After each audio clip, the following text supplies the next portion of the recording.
Around a year ago, I had released a video titled Naruto vs Saitama is closer than you think. Within that video, I had scaled Naruto to the contentious tier of Universal or 4D. But admittedly, despite the fact that I still agree with this line of scaling even now, I have realized that my means of going about it may have seemed vague or somewhat ambiguous. Within this video, I plan to scale Naruto to the same level, but going about it in a much less contentious manner, something that clarifies the arguments both for and against Universal Naruto, and why I believe that he does indeed reach this tier of power. The purpose of this video isn't to dictate your opinions, it's simply to state mine and add validation as to why I believe them. So if there's anything you might disagree with, make sure to fully analyze the arguments being made before stating blind contentions that don't actually attack anything. With that being said, on to the scaling.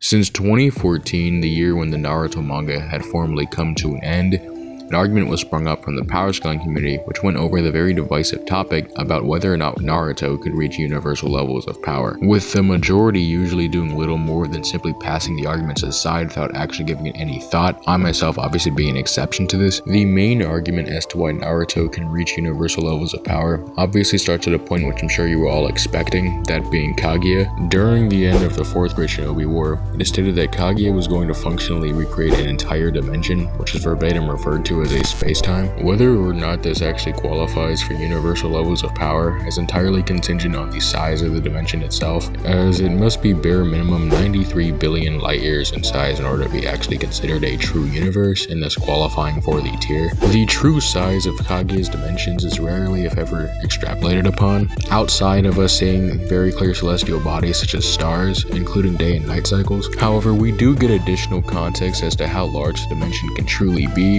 and canon material such as the Storm games, in which we view into her dimension and we see that it very clearly houses things such as blue shift and red shift nebulae, with nebulae such as these being evidence for upwards a million galaxies as well as an expanding universe. Given additional context such as her dimensions being related to Momoshiki's or being referred to as a Sekai, which is the Japanese referential term for world and or universe, by Sakura, this could be valid reasoning on which to claim that it can actually be universal in scope and thus qualifying for the tier. However, even if this additional means of argumentation is ignored, even conservatively, the dimension would still be multi-galaxy, which is far above the mainline scale for Naruto, which puts him anywhere from star to solar. There are many ways that people have attempted to discredit the idea of universal Naruto. One such of those ways is people reducing Naruto's feats that might be considered universal and stating that they're just a matter of hacks, which is weirdly ignorant, as upon losing Kurama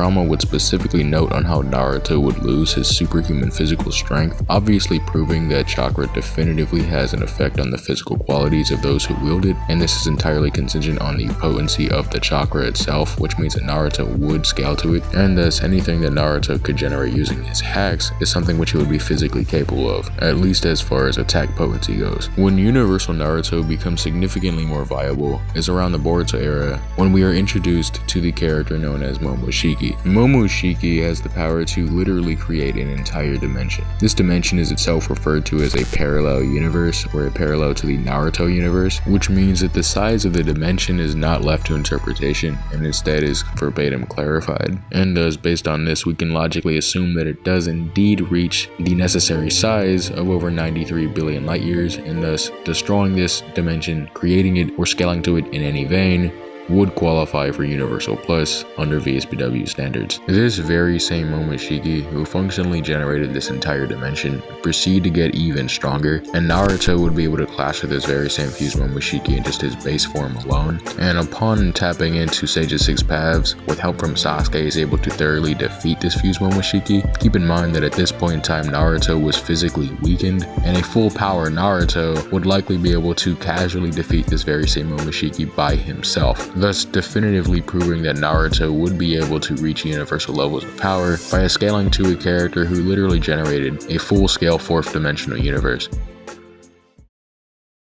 With this being said, I believe I've got my point across and I've struck a structural foundation for where I'll be scaling Naruto in this channel moving forward. But like always, if you enjoyed the content, make sure to like and subscribe. The Discord link will be in the comment section below, and I'll see you next time.